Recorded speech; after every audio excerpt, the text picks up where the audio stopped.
Algorithm എന്ന വളരെ ബൃഹത്തായ ഒരു പ്രമേയത്തെ അടിസ്ഥാനപ്പെടുത്തിയുള്ള ചർച്ചയാണ് ഇവിടെ നടക്കാനിരിക്കുന്നത്.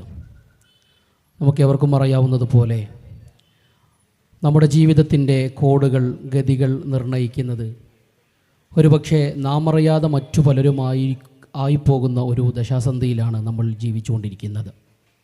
നമ്മുടെ ഇഷ്ടങ്ങൾ, നമ്മുടെ അനിഷ്ടങ്ങൾ മറ്റുള്ളവർ തീരുമാനിക്കുകയും അതിനനുസരിച്ച് നമ്മുടെ ഭാവിയെ നമ്മൾ അറിയാതെ തന്നെ രൂപപ്പെടുത്തുന്നൊരു സാഹചര്യം നമുക്ക് കാണാൻ കഴിയുന്നുണ്ട്.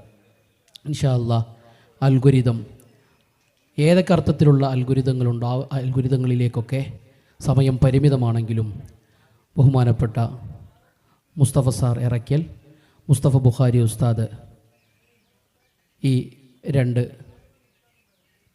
എഴുത്തുകാരും ചിന്തകരുമായിട്ടുള്ള നേതാക്കൾ ചർച്ച മുന്നോട്ട് കൊണ്ടുപോകും.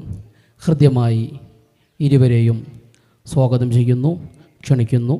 ചർച്ചയ്ക്ക് നേതൃത്വം വഹിക്കാൻ വേണ്ടി ആവശ്യപ്പെടുന്നു. അസ്സലാമു അലൈക്കും വറഹ്മത്തുള്ളാഹി വബറകാതുഹു. ബിസ്മില്ലാഹിർ റഹ്മാനിർ റഹീം. അൽഹംദുലില്ലാഹി റബ്ബിൽ ആലമീൻ. അല്ലാഹുമ്മ സല്ലി അലാ സയ്യിദിന മുഹമ്മദ് വഅലാ ആലി സയ്യിദിന മുഹമ്മദ്. പ്രിയമുള്ള മുസ്തഫ മാഷ്, മറ്റു ശ്രോതാക്കളെ, 32ാമത് വയനാട് ജില്ലാ സാഹിത്യോത്സവിൽ ടീം ടോക്കിലാണ് നമ്മളിരിക്കുന്നത്. അൽഗോരിതം എന്ന് പറഞ്ഞാൽ നമുക്കറിയാം, നമ്മളെ സംബന്ധിച്ചിടത്തോളം വളരെയധികം ആത്മാഭിമാനമുണ്ടാക്കുന്ന ഒരു വാചകമാണ്. ഖവാറസ്മി കണ്ടുപിടിച്ചതാണെന്ന അൽഗോരിതത്തെക്കുറിച്ച് നമ്മളെപ്പോഴും പറയാറുണ്ട്. അതോടൊപ്പം തന്നെ നമ്മുടെ സ്കൂളുകളിലും മറ്റുമൊക്കെ നമ്മൾ അൽഗോരിതങ്ങൾ ഉപയോഗിക്കുകയും ഒക്കെ ചെയ്തു. പക്ഷേ കാലം മാറി, കഥ മാറി. ഇന്ന് ടെക്നോളജിയിൽ അൽഗോരിതങ്ങൾ ഉപയോഗിക്കുന്നതിൻ്റെ വ്യക്തത കിട്ടാത്ത ഒരു കാലഘട്ടത്തിലാണ് നമ്മൾ ജീവിച്ചുകൊണ്ടിരിക്കുന്നത്. നമ്മളൊരു കാര്യം സോഷ്യൽ മീഡിയയിൽ പോസ്റ്റ് ചെയ്താൽ, അല്ലെങ്കിൽ നമ്മളൊരു സ്റ്റോറി ഇട്ടാൽ, അത് എവിടെ എത്തണമെന്ന് തീരുമാനിക്കുന്നത് അൽഗോരിതങ്ങളാകുന്ന ഒരു കാലഘട്ടത്തിലാണ് നമ്മളുള്ളത്. പക്ഷെ അത്തരം ഒരു സാങ്കേതിക ഭാഗത്തെക്കുറിച്ച് നമുക്ക് കൂടുതൽ പറഞ്ഞു തരേണ്ട ഒരാവശ്യമില്ല എന്ന് തോന്നുന്നു. എന്നാലും ഈ ടെക്നിക്കൽ അൽഗോരിതങ്ങളൊക്കെ പ്രവർത്തിക്കുന്നത് ശരിക്കും പറഞ്ഞാൽ ചില ഐഡിയോളജിയെ അല്ലെങ്കിൽ ചില ആശയങ്ങളെ അടിസ്ഥാനപ്പെടുത്തിക്കൊണ്ടാണ്. അപ്പോൾ അത്തരം ആശയങ്ങൾ തന്നെയാണ് ഈ ടെക്നിക്കൽ അൽഗോരിതങ്ങളിലും പ്രവർത്തിക്കുന്നത് എന്ന് മനസ്സിലാക്കാം. വ്യക്തമാക്കാൻ വേണ്ടി ഇന്ന് രാവിലെ കണ്ട ഒരു മെസ്സേജ് നമുക്ക് ഉപയോഗപ്പെടുത്താമെന്ന് തോന്നുന്നു. ഇന്ന് രാവിലെ ബസ്സിൽ വെച്ച് വായിച്ചൊരു മെസ്സേജ്. നമുക്കറിയാം, ഇന്ന് നിമിഷപ്രിയയുടെ വിഷയം നടന്നുകൊണ്ടിരിക്കുകയാണ്. യമനിലെ ജയിലിൽ നിന്ന് അവർ രക്ഷപ്പെടുമോ ഇല്ലേ എന്ന് ജനങ്ങളിങ്ങനെ സാഗൂതം നോക്കിക്കൊണ്ടിരിക്കുകയാണ്. വിഷയത്തിൽ ഇന്ത്യൻ ഗ്രാൻഡ് മുഫ്തി ഷെയ്ഖുന എ.പി. ഉസ്താദ് അവർ ഇടപെട്ടു. അതിനുശേഷം ഉണ്ടായ ഡൈവേഷനുകൾ, മാറ്റങ്ങൾ, ഇതിലൊക്കെ ശരിക്ക് അജണ്ടകൾ പ്രവർത്തിക്കുന്നുണ്ട് എന്ന് നമുക്ക് മനസ്സിലാക്കാൻ കഴിയും. അപ്പോൾ ഇന്ന് കണ്ട പോസ്റ്റിൽ പറയുന്നത് സൗദി അടക്കമുള്ള GCC രാഷ്ട്രങ്ങളിൽ ഒരുപാട് ജയിലുകളിൽ നിരപരാധികളായി കഴിയുന്ന എത്രയോ പേരുണ്ട്. അവരെയൊന്നും മോചിപ്പിക്കുന്ന ഒരു ശ്രദ്ധ ആർക്കും ഉണ്ടാകുന്നില്ല. പകരം ഈ കൊടും കുറ്റവാളികളായ റഹീമിനെയും നിമിഷപ്രിയയെയും ഒക്കെ രക്ഷപ്പെടുത്താനുള്ള വ്യഗ്രതയിലാണ് മനുഷ്യൻ ഓടിക്കൊണ്ടിരിക്കുന്നത്. അതുകൊണ്ട് നമ്മൾ മലയാളികൾ ഇവിടെ ശേഖരിച്ചുകൊണ്ടിരിക്കുന്ന നാണയത്തുട്ടുകൾ, അവരെ രക്ഷപ്പെടുത്താൻ വേണ്ടിയിട്ട് ശേഖരിച്ചുകൊണ്ടിരിക്കുന്ന നാണയത്തുട്ടുകളൊക്കെ വൃഥാവിലാണ്. നമ്മുടെ ഈ ഒരു ഉദാരശീലം അതൊക്കെ വെറുതെയാണെന്ന് പറഞ്ഞ് നിസ്സാരപ്പെടുത്തുന്ന ഒരു പോസ്റ്റാണ്. പ്രത്യക്ഷത്തിൽ കണ്ടാൽ തീർത്തും നിരുപദ്രവകരമായ ഒരു കാര്യമാണ് പറഞ്ഞു വരുന്നത് എന്നാണ് നമുക്ക് തോന്നുക. പക്ഷേ ഇതിൻ്റെ പിറകിലുള്ള അൽഗോരിതങ്ങൾ എന്താണ്, അജണ്ടകൾ എന്താണ് എന്ന് മനസ്സിലാക്കുന്നിടത്തേക്ക് നമ്മൾ വികസിക്കുക എന്നതാണ് ഏറ്റവും പ്രധാനപ്പെട്ട കാര്യം എന്ന് തോന്നുന്നു. അതിലേറ്റവും പ്രധാനപ്പെട്ടത് മുസ്തഫ മാഷിനെ കുറച്ച് ദിവസങ്ങൾക്ക് മുമ്പ് എഴുതിയ ഒരു കാര്യമാണ് ഞാൻ ഓർത്തു പോവുകയാണ്. അതായത് നമ്മുടെ മുന്നിലുള്ള ടെക്നോളജിയിലൂടെ നമുക്ക് കിട്ടിക്കൊണ്ടിരിക്കുന്ന, അല്ലെങ്കിൽ ഇവിടുത്തെ സോഷ്യൽ മീഡിയയിലൂടെ നമുക്ക് പുതിയ ചാനലുകളിലൂടെ നമുക്ക് കിട്ടിക്കൊണ്ടിരിക്കുന്ന ആ വാർത്തകൾക്കപ്പുറം സഞ്ചരിക്കാൻ നമ്മൾ പ്രാപ്തരാവേണ്ടതുണ്ട് എന്നതാണ്. അപ്പോൾ ഈ ഒരു മെസ്സേജ് കണ്ട പ്രത്യക്ഷത്തിൽ നിരുപദ്രവകരമാണ്. പക്ഷേ അതിനുള്ളിൽ ഒളിഞ്ഞിരിക്കുന്ന അജണ്ടകൾ എന്താണ്, അല്ലെങ്കിൽ അതിൽ സെറ്റ് ചെയ്തിരിക്കുന്ന അൽഗോരിതങ്ങൾ എന്താണ് എന്ന് നമ്മൾ മനസ്സിലാക്കുമ്പോൾ ഇതിൻ്റെ കാര്യം നമുക്കൊന്നുകൂടി വ്യക്തമാവും.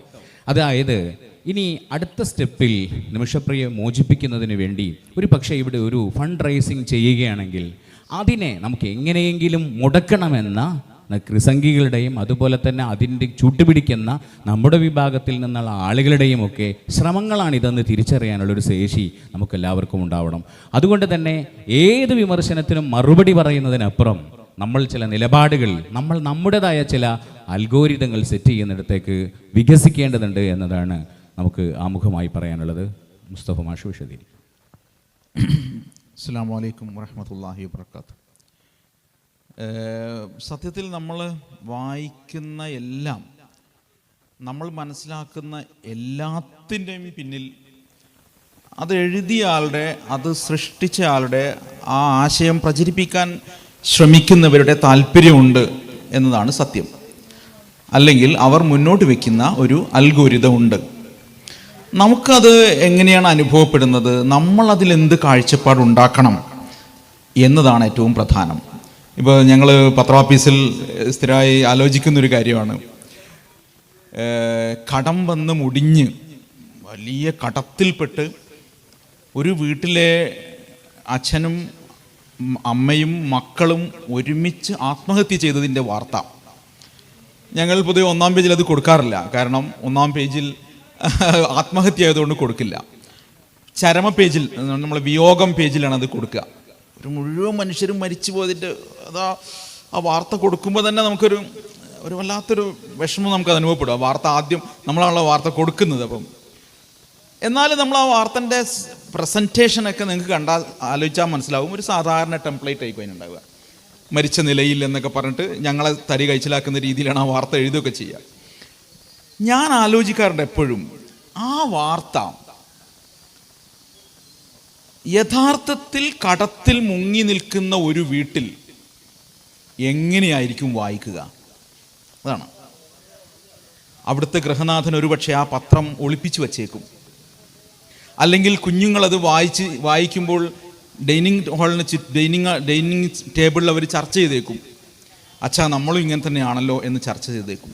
അപ്പോൾ ആ ഒരു വാർത്ത നമ്മൾ വളരെ ലേസിയായി കൊടുത്തൊരു വാർത്ത, സാധാരണ നിലയിൽ കൊടുത്തൊരു വാർത്ത, ആ വീട്ടിൽ അനുഭവിക്കുന്നത് തികച്ചും വ്യത്യസ്തമായ രീതിയിലായിരിക്കും. അപ്പോൾ ഓരോ വാർത്തയ്ക്കും ഓരോ മെസ്സേജിനും നമ്മൾ പടച്ചുവിടുന്ന എല്ലാത്തിനും അത് ഓരോരുത്തരിലും എത്തിച്ചേരുമ്പോൾ അവർക്കെങ്ങനെയാണ് അനുഭവപ്പെടുന്നത് എന്നത് തികച്ചും വ്യത്യസ്തമായ രീതിയിലായിരിക്കും എന്നുള്ളതാണ് സത്യം. അപ്പോൾ അതുകൊണ്ട് ഇത് ഉണ്ടാക്കി വിടുന്ന ആൾക്കുള്ള ലക്ഷ്യത്തിനപ്പുറത്തേക്ക് സഞ്ചരിക്കാൻ നമുക്ക് സാധിക്കണം. ഓരോരുത്തരും അവരവരുടെ വാർത്ത വായിക്കാൻ ശ്രമിക്കണം എന്നുള്ളത് തന്നെയാണ് അതിൻ്റെ ഏറ്റവും പ്രധാനപ്പെട്ട കാര്യം. ഇപ്പോൾ ഉദാഹരണത്തിന് നേരത്തെ ഇവിടെ നിമിഷപ്രിയയുടെ കാര്യം പറഞ്ഞല്ലോ. ഓരോ സന്ദർഭത്തിലും നിശ്ചിത കേന്ദ്രത്തിൽ നിന്ന് പുതിയ പുതിയ മെസ്സേജസ് ഉണ്ടായിക്കൊണ്ടേയിരിക്കുകയാണ്.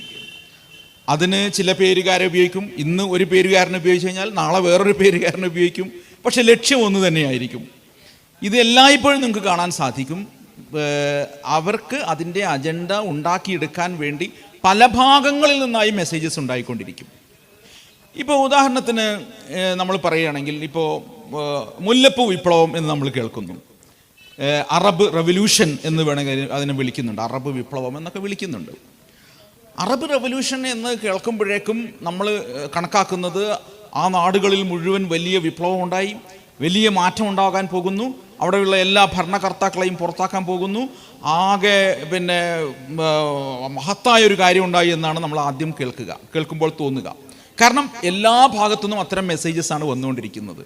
എന്നാൽ മുല്ലപ്പൂ വിപ്ലവം എന്തായിരുന്നു എന്ന് നമുക്ക് വ്യത്യസ്തമായി സംസാരിക്കാൻ പറ്റണം. അതിനകത്ത് അവിടുത്തെ തൊഴിലില്ലായ്മ, മനുഷ്യരുടെ അതൃപ്തി മുതലായ കാര്യങ്ങളായിരുന്നു ആ പ്രക്ഷോഭത്തിലുണ്ടായിരുന്നതെന്നും ആ പ്രക്ഷോഭത്തിൻ്റെ ഭാഗമായി അവിടെയുള്ള ഭരണകൂടത്തെ താഴെ ഇറക്കിയതിന് ശേഷം കൂടുതൽ അരാജകത്വമാണ് അവിടെ ഉണ്ടായിട്ടുള്ളത് എന്നും ആ പ്രക്ഷോഭത്തെ ഒരു ഘട്ടം കഴിഞ്ഞപ്പോൾ ബ്രദർഹുഡ് പോലെയുള്ള സംഘങ്ങൾ ഹൈജാക്ക് ചെയ്തുവെന്നും ഒരു പ്രതിവിപ്ലവത്തിലേക്ക് പോലും അവിടെയുള്ള ആളുകൾക്ക് മറ്റൊരു തഹ്രീർ ചത്വരത്തിൽ ഒരു പ്രാവശ്യം ഈജിപ്തിലുണ്ടായ പ്രക്ഷോഭത്തിന് പകരമായി മറ്റൊരു പ്രക്ഷോഭം ഉണ്ടാക്കി മുഹമ്മദ് മുർസിയുടെ ഭരണകൂടത്തെ താഴെ ഇറക്കേണ്ടി വന്നുവെന്നും മനസ്സിലാക്കുമ്പോഴാണ് മുല്ലപ്പൂ വിപ്ലവം എന്ന് പറയുന്ന ആശയത്തെക്കുറിച്ച് നമുക്ക് വ്യത്യസ്തമായൊരു കാഴ്ചപ്പാടുണ്ടാക്കാൻ സാധിക്കും. ഇമാം ബൂത്തിയെ പോലെ ആളുകൾ മുന്നോട്ട് വയ്ക്കുന്ന ആശയഗതികൾ നമുക്ക് എടുക്കാൻ സാധിക്കുമെന്ന് വരുന്നത്. അപ്പോൾ ഒരു പദം തന്നെയും ആ പദത്തിന് എൻ്റേതായ ഒരു അർത്ഥം കണ്ടെത്താൻ എനിക്ക് പറ്റണം, അത് പറയാനും സാധിക്കണം. ഒരുപക്ഷെ അതിന് പിന്തുണ കുറവായിരിക്കും, അതിന് സോഷ്യൽ മീഡിയയുടെ അൽഗോരിതം കിട്ടിയത് വരില്ല. ഇപ്പം ഞാൻ എൻ്റെ വ്യക്തിപരമായ അനുഭവം പറയാം. ഇസ്രായേലിനെതിരെ എഴുതുന്ന സാധനങ്ങൾക്ക് വളരെ റീച്ച് കുറവായിരിക്കും. അതെങ്ങും എത്തില്ല. നോക്കൂ, എന്നാൽ ഇസ്രായേലിന് അനുകൂലമായി ഇസ്രായേൽ ഒരു ഇരരാഷ്ട്രമാണ് എന്ന് പറയുന്ന ഒരു പോസ്റ്റ് നിങ്ങൾ ഇട്ട് നോക്കൂ, സ്വാഭാവികമായി അതിന് റീച്ച് കൂടുന്നതായിട്ട് കാണാൻ സാധിക്കും. അപ്പോൾ ഞാൻ പറച്ചിൽ നിർത്തിയാണോ വേണ്ടത്? അല്ല, ഞാൻ എൻ്റെ ആശയം പറഞ്ഞുകൊണ്ടിരിക്കണം. ഇപ്പം ഏറ്റവും പുതുതായി നിങ്ങൾ സിറിയയിൽ നോക്കൂ. സിറിയയിൽ നിന്ന് ഇപ്പോൾ വന്നുകൊണ്ടിരിക്കുന്ന വാർത്തകൾ, ഒരു പുതിയ ഒരു നരേഷൻ ഉണ്ടായിക്കൊണ്ടിരിക്കുകയാണ്. സിറിയയിൽ ബഷർ അൽ അസദിനെ താഴെ ഇറക്കിയതിന് ശേഷം അധികാരത്തിൽ വന്നിരിക്കുന്ന അഹമ്മദ് അൽ ഷർആയുടെ നേതൃത്വത്തിലുള്ള ഭരണകൂടം അവിടെ ഒരു ദേശീയ ഗവൺമെൻറ് ഉണ്ടാക്കാൻ ശ്രമിക്കുന്നുണ്ട്. നിരന്തരമായ ആഭ്യന്തര പ്രശ്നങ്ങൾക്ക് ശേഷം സിറിയ ഒരു സുസ്ഥിര രാജ്യമാകാൻ ശ്രമിക്കുന്നുണ്ട്. അപ്പോൾ പുതിയൊരു വാദഗതി വരികയാണ്. സിറിയയിലെ ന്യൂനപക്ഷങ്ങൾ, ഷിയ ഗ്രൂപ്പുകൾ, അതുപോലെ അദ്വറൂസികൾ എന്ന് പറയുന്ന ഗ്രൂപ്പുകൾ, അവർക്കൊന്നും ഒട്ടും അവകാശങ്ങൾ കിട്ടുന്നില്ല. അതുകൊണ്ട് അവിടെ പുതിയ ഒരു ആഭ്യന്തര സംഘർഷം ഉണ്ടാക്കുകയാണ്. അപ്പം നമ്മളത് കാണണം, ഇത് ഉണ്ടാക്കുന്ന ആഭ്യന്തര സംഘർഷമാണ്. ഈ ആഭ്യന്തര സംഘർഷത്തേക്ക് ആദ്യമായി ഇടപെടാൻ വരുന്നത് ഇസ്രായേലാണ്. ജൂലാൻ കുന്നുകളിൽ ഇസ്രായേലിന് ഓൾറെഡി താല്പര്യമുണ്ട്. ഇസ്രായേൽ ഒരു സുസ്ഥിരമായ സിറിയ ഉണ്ടാകുന്നതിന് പ്രശ്നമുണ്ടാക്കാൻ വേണ്ടി ആക്രമണം നടത്തുകയാണ്. അപ്പോൾ കേട്ടാൽ നമുക്ക് തോന്നുക, പാശ്ചാത്യ മാധ്യമങ്ങൾ മുഴുവൻ പറഞ്ഞുകൊണ്ടിരിക്കുന്നത് അവിടെയുള്ള ന്യൂനപക്ഷങ്ങൾ, ചെറിയ വിഭാഗങ്ങൾ പീഡിപ്പിക്കപ്പെടുന്നു, അവരെ രക്ഷിക്കാനായി ഇസ്രായേൽ ചെല്ലുന്നു എന്നാണ് തോന്നുക. സത്യത്തിൽ ഇസ്രായേൽ സിറിയയിൽ ഇറങ്ങിക്കളിക്കാൻ പോകുന്നു എന്നുള്ളതാണ് യഥാർത്ഥ വസ്തുത. അപ്പോൾ ഒരു വസ്തുതക്കപ്പുറത്തൊരു വസ്തുതയെ നമുക്ക് കണ്ടെത്താൻ പറ്റും. ചുരുങ്ങിയ ഒരു ഉദാഹരണം കൂടി പറഞ്ഞ് ഞാൻ എൻ്റെ ഇപ്പോഴത്തെ അവസരം ഇതാക്കാൻ തോന്നുന്നു. അതിലൊന്ന്, ഇപ്പോൾ വാഗൻ ട്രാജഡി എന്ന് നമ്മൾ പറയുന്നു അല്ലേ, വാഗൻ ട്രാജഡി. ആ വാക്ക് തന്നെ യഥാർത്ഥത്തിൽ ബ്രിട്ടീഷേഴ്സ് ഉണ്ടാക്കിയ ഒരു അൽഗോരിതമാണ്. ആളുകളെ ഒരു ബോഗിക്കകത്ത് കുത്തി നിറച്ച് കൊന്നതിന് എങ്ങനെയാണ് അതൊരു ദുരന്തമാവുക, അതൊരു ട്രാജഡി ആവുക, അതൊരു മെസ്സാക്കറാണ്, അതൊരു കൂട്ടക്കൊലയാണ്. അപ്പോൾ നാം പ്രയോഗിക്കേണ്ട പദം ഏതാണ്? അത് വാഗൺ കൂട്ടക്കൊല എന്നാണ്. എന്നാൽ നമ്മൾ ഉപയോഗിക്കുന്ന പദം ഏതാണ്? അത് വാഗൺ ട്രാജഡി എന്നാണ്. അപ്പം രാഷ്ട്രീയം, മതം, സാഹിത്യം, ജനാധിപത്യം, ദേശീയത, മതേതരത്വം, ഇത് ഏത് ആശയഗതി എടുത്താലും നമുക്കൊരാശയം മുന്നോട്ട് വെക്കാനുണ്ട്. ഇവിടെ നിലനിൽക്കുന്ന ഒരു പൊതുബോധത്തിന് അപ്പുറത്തേക്ക് പോകാൻ പറ്റും. ഇപ്പം രാഷ്ട്രീയം എന്ന് കേൾക്കുമ്പോൾ നമ്മുടെ പത്രങ്ങൾ മുഴുവൻ എഴുതിക്കൊണ്ടിരിക്കുന്നത് എന്താണ്? അത് രമേശ് ചെന്നിത്തലയുടെ പ്രസ്താവനയാണ്, എന്താണ് VD സതീശൻ്റെ പ്രസ്താവനയാണ്, പിണറായി വിജയൻ്റെ പ്രസ്താവനയാണ്, മുഖ്യമന്ത്രിയുടെ പ്രസ്താവനയാണ് അല്ലേ, മരുമോൻ എന്ന് വിളിച്ചിട്ട് ആരെയാണ്, റിയാസിനെ കളിയാക്കുന്നതാണ്. നമ്മൾ വിചാരിച്ചിരിക്കുകയാണ് ഇതാണ് രാഷ്ട്രീയമെന്ന്. അത് കക്ഷി രാഷ്ട്രീയം മാത്രമാണ്. രാഷ്ട്രീയത്തിൻ്റെ ഒരു കുഞ്ഞു രൂപം മാത്രമാണ് കക്ഷി രാഷ്ട്രീയം. രാഷ്ട്രീയം എന്നാൽ ഈ സമൂഹത്തിലുള്ള പ്രശ്നങ്ങളെ സംബന്ധിച്ച് എനിക്ക് കാഴ്ചപ്പാടുണ്ടെന്നും പ്രതികരണമുണ്ടെന്നുമുള്ള വിശ്വാസവും അതിൻ്റെ ആവിഷ്കാരവുമാണ് യഥാർത്ഥ രാഷ്ട്രീയം എന്ന് പറയുന്നത്. ഇപ്പം രാഷ്ട്രീയം എന്നത് കക്ഷി രാഷ്ട്രീയമാണ് എന്നൊരു അൽഗോരിതം ഇവിടെ നടന്നുകൊണ്ടിരിക്കുന്നുണ്ട്. എന്നാൽ നമുക്ക് പറയാൻ പറ്റണം അതിനപ്പുറത്തേക്കൊരു രാഷ്ട്രീയം ഉണ്ട് എന്നുള്ളത്. മതേതരത്വം എന്ന് കേൾക്കുമ്പോൾ നമ്മളെല്ലാവരും ധരിച്ചിരിക്കുന്നത് അത് മതങ്ങൾ തമ്മിലുള്ള സൗഹൃദമാണ് എന്നാണ്. അത് മതസൗഹാർദ്ദമാണ്. മതേതരത്വം എന്ന വാക്കിൻ്റെ യഥാർത്ഥ അർത്ഥം രാഷ്ട്രത്തിനൊരു മതമില്ല എന്നതാണ്. രാഷ്ട്രത്തിനൊരു മതമില്ല എന്ന അൽഗോരിതം നമ്മൾ സൃഷ്ടിക്കേണ്ടതുണ്ട്. അതുകൊണ്ട് ഭരണഘടനാപരമായി നിർണയിക്കപ്പെട്ട ഒന്നാണ് മതേതരത്വം എന്നത്. നാഷണാലിറ്റി എന്ന് നമ്മൾ കേൾക്കുമ്പോൾ നമ്മൾ ഇപ്പോൾ ഉണ്ടാക്കിയിട്ടുള്ള അൽഗോരിതം എന്താണ്? നിലവിലുള്ള സർക്കാരിനെ പൂർണ്ണമായി പിന്തുണക്കലാണ് ദേശീയത എന്നാണ് നമ്മൾ ധരിച്ചിരിക്കുന്നത്. പഹൽഗാമിനെ കുറിച്ച് ചോദ്യങ്ങൾ ചോദിക്കാതിരിക്കലാണ് ദേശീയത എന്നാണ് നമ്മൾ കരുതിയിരിക്കുന്നത്. എന്നാൽ അല്ല, ദേശീയത എന്ന് പറയുന്നത് മാനവികതയ്ക്ക് ഒട്ടും മുകളിലല്ല. നിങ്ങളൊരു ദേശത്തിൽ താമസിക്കുമ്പോൾ പോലും തൊട്ടടുത്ത ദേശത്തിൻ്റെ വേദനകൾ നിങ്ങളുടേതാകാൻ കഴിയുന്ന ഒന്നാണ് മാനവികത എന്ന് പറയുന്നത്. അതിലേക്ക് ഉണരാൻ നമുക്ക് പറ്റുന്ന ദേശീയതയാണ് നമുക്ക് വേണ്ടത്. ഒരു വിശാല ദേശീയതയാണ് നമ്മുടെ രാഷ്ട്രീയ നേതാക്കൾ, നമ്മുടെ ദേശീയ നേതാക്കൾ മുന്നോട്ട് വെച്ചിട്ടുള്ളത്. അതുകൊണ്ട് ഇപ്പോൾ കേൾക്കുന്ന ഒരു അൽഗോരിതത്തിൻ്റെ പിറകെ അല്ല നമ്മൾ പോകേണ്ടത്. നമുക്കൊരു പുതിയ ഒരു ചിന്ത അതിൽ നിന്ന് ഉണ്ടാക്കിയെടുക്കാൻ സാധിക്കും. ദേശത്തെക്കുറിച്ച് ചോദ്യങ്ങൾ ചോദിക്കുന്നതും ദേശത്തെ വിമർശിക്കുന്നതും യഥാർത്ഥ ദേശീയത തന്നെയാണ്. ദേശത്തിന് പുറത്തുള്ള ആളുകളുടെ വേദന പങ്കുവെക്കുന്നതും അവരോട് ഐക്യപ്പെടുന്നതും ദേശവിരുദ്ധമേ അല്ല എന്ന് മനസ്സിലാക്കുമ്പോഴാണ് യഥാർത്ഥ ദേശീയതയെ നമ്മൾ മുന്നോട്ട് വയ്ക്കുന്നത്. അപ്പോൾ ചരിത്രത്തെ, സാമൂഹിക ബോധത്തെ എല്ലാം നമുക്ക് നമ്മുടേതായ കാഴ്ചപ്പാടുകളിലൂടെ രൂപപ്പെടുത്തി എടുക്കാൻ സാധിക്കും. മറ്റൊരാൾ തരുന്നതിനെ അപ്പടി നമ്മൾ സ്വീകരിക്കുന്നത് വളരെ എളുപ്പമുള്ള കാര്യമാണ്. യഥാർത്ഥത്തിൽ വളരെ എളുപ്പമുള്ള കാര്യമാണ്. നിങ്ങൾക്ക് നിങ്ങളുടെ മൊബൈലിൽ വന്നുകൊണ്ടേയിരിക്കും മെസ്സേജസ്. നിങ്ങൾ കാത്തിരുന്ന് അത് വിഴുങ്ങിയാൽ മതിയാവും. എന്നാൽ ആ വിഴുങ്ങാൻ പോകുന്നതിന് മുമ്പ് ഞാൻ എന്താണ് വിഴുങ്ങുന്നത്, എനിക്കിതിൽ എന്താണ് കാഴ്ചപ്പാട് എന്നതിനെക്കുറിച്ച് ആലോചിക്കുക എന്ന് പറയുന്നത് ഇച്ചിരി ശ്രമകരമായ കാര്യമാണ്. അത് എളുപ്പമുള്ള കാര്യമേ അല്ല. അപ്പോൾ മുന്നിൽ കാണുന്ന ഏതിനോടും നമുക്ക്, അത് ശരിയോ തെറ്റോ ആവട്ടെ, നമുക്കൊരഭിപ്രായം ഉണ്ടാവുക, എൻ്റെതായ ഒരു കാഴ്ചപ്പാടുണ്ടാവുക. മുന്നിൽ കാണുന്ന ഏതിനോടും ആ കാഴ്ചപ്പാട് എനിക്ക് ധൈര്യപൂർവ്വം പറയാൻ സാധിക്കുക എന്നുള്ളതിനെയാണ് യഥാർത്ഥത്തിൽ പുതിയൊരു അൽഗോരിതം സൃഷ്ടിക്കുക എന്ന് പറയുന്നത്. അപ്പോൾ നിങ്ങൾ ചോദിക്കും, സാറേ അതിനെ മറ്റുള്ളവരും അങ്ങനെയല്ലേ കണ്ടോട്ടെ, കുഴപ്പമില്ല, നിങ്ങൾ സൃഷ്ടിക്കുന്നതാണ്. സിറാജ് പത്രം മുന്നോട്ടിരിക്കുന്ന കാഴ്ചപ്പാട് നിങ്ങൾ എല്ലാവരും സ്വീകരിച്ചു കൊള്ളണം എന്ന് ഞാൻ പറയുന്നത് ശരിയായ കാര്യമല്ല. അല്ലെങ്കിൽ റിസാല മുന്നോട്ട് വെക്കുന്ന ഒരു കാഴ്ചപ്പാട് നിങ്ങളെല്ലാവരും സ്വീകരിച്ചേ പറ്റൂ എന്ന് പറയുന്നത് യഥാർത്ഥത്തിൽ ഞാനൊരു അടിച്ചേൽപ്പിക്കലാണ്. ഓക്കെ, നിങ്ങൾ സ്വീകരിക്കണ്ട, പക്ഷേ എനിക്ക് പുതുതൊന്ന് പറയാനുണ്ട്. മുല്ലപ്പൂ വിപ്ലവത്തെക്കുറിച്ച് എനിക്ക് പുതുതൊന്ന് പറയാനുണ്ട്.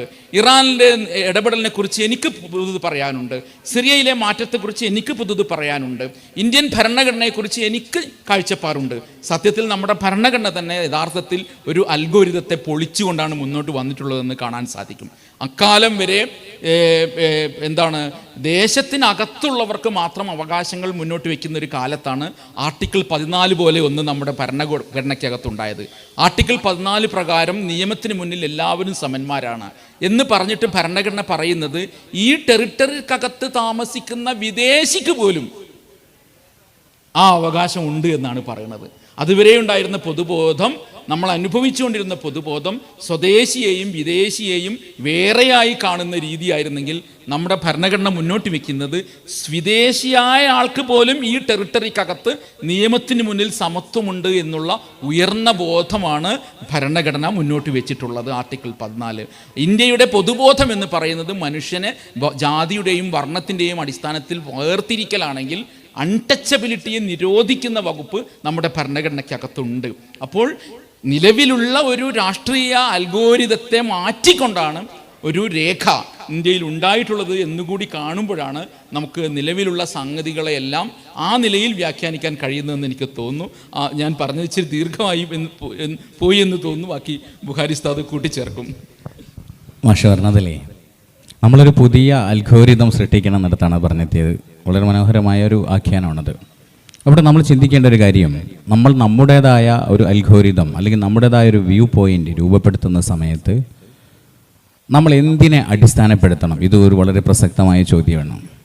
എന്ത് കാര്യവും നമ്മൾ രൂപപ്പെടുത്തുമ്പോൾ ഒരു നിലപാട് തറയിൽ നിന്നേ നമുക്ക് പറയാൻ കഴിയുള്ളൂ. ഏതെങ്കിലും ഒരു കേവലം വായുവിലൂടെ പറന്ന് നടന്നുകൊണ്ട് അഭിപ്രായം പറഞ്ഞു കഴിഞ്ഞാൽ അത് നമുക്ക് ഒരിക്കലും ഒരു സ്ഥലത്ത് ഉറച്ചു നിൽക്കാൻ കഴിയാതെ പോകും. അപ്പോൾ അതിനെ നമ്മൾ ശ്രദ്ധിക്കേണ്ട കാര്യം എന്താണ്? നമ്മുടെ നിലപാട് എന്താണ്? നമ്മുടെ നിലപാട് തറ എന്താണ്? നമ്മുടെ അൽഗോരിതങ്ങൾ രൂപപ്പെടുത്തുമ്പോൾ അതിൻ്റെ പ്രാഥമികമായിട്ട് നമ്മൾ ഊന്നി നിൽക്കേണ്ട സ്ഥലമെന്ന് പറയുന്നത് നമുക്ക് ചെറുപ്പത്തിൽ കിട്ടിയിട്ടുള്ള സ്വഭാവ രൂപീകരണമാണ്. അപ്പോൾ ഞാനും നിങ്ങളും നമ്മുടെ ഈ നാട്ടിൻ്റെ അല്ലെങ്കിൽ നമ്മുടെ വിശുദ്ധ മതത്തിൻ്റെ ഈ നാട്ടിൻപുറങ്ങളുടെ നന്മകളിൽ ഊന്നി നിന്നിട്ടുള്ള ഒരു സ്വഭാവ രൂപീകരണത്തിലേക്ക് പിറന്നു വീണവരും അല്ലെങ്കിൽ നമ്മുടെ സ്വഭാവങ്ങൾ അങ്ങനെ രൂപീകരിക്കപ്പെട്ടതുമാണ്.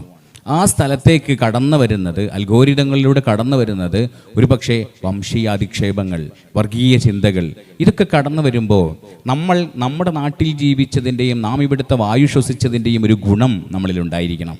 ആ ഗുണം കാരണമായിട്ട് ഈ പുറത്തുനിന്ന് വരുന്ന കാഴ്ചപ്പാടുകളെ തിരിച്ചറിയാനും അതിനെ പെട്ടെന്ന് പ്രതിരോധിക്കാനുമുള്ള ശേഷി നമുക്കുണ്ടാവണം. അതൊരു പക്ഷേ ചിലപ്പോൾ അന്താരാഷ്ട്ര മാധ്യമങ്ങൾ തരുന്നതായിരിക്കും, അല്ലെങ്കിൽ ലോകത്തുള്ള കുത്തക ഭീമന്മാരായിട്ടുള്ള വലിയ വലിയ സോഷ്യൽ മീഡിയ പണക്കാരൻ നമ്മുടെ മുന്നിൽ വെക്കുന്നതായിരിക്കാം. ഏതും തിരിച്ചറിയാനുള്ള ശേഷി നമ്മുടെ കയ്യിലുള്ള ഒരു അരിപ്പ അത് നമ്മുടെ കയ്യിലുണ്ടായിരിക്കണം. ഇത് എൻ്റെ നീതിബോധവുമായിട്ട് എത്രത്തോളം ചേർന്ന് പോകുന്നുണ്ട്. പറഞ്ഞതൊരു പക്ഷേ അന്താരാഷ്ട്ര തലത്തിൽ പിടിപ്പുള്ള ഒരു മനുഷ്യനായതുകൊണ്ട് അല്ലെങ്കിൽ ആഗോളതലത്തിൽ തന്നെ ഒരു ഭീമനായതുകൊണ്ട് സ്വീകരിക്കപ്പെടേണ്ടതാണെന്ന ചിന്തയിൽ നിന്ന് നമ്മൾ ഒരുപാട് സഞ്ചരിക്കേണ്ടതുണ്ട്. അതുകൊണ്ട് തന്നെ മാധ്യമങ്ങളിൽ അച്ചടിച്ചു വന്നതാണ്, അല്ലെങ്കിൽ മാധ്യമങ്ങളിൽ ഡിജിറ്റൽ ലോകത്ത് പറന്നുകൊണ്ടിരിക്കുന്ന ഒരു വാർത്തയാണ്.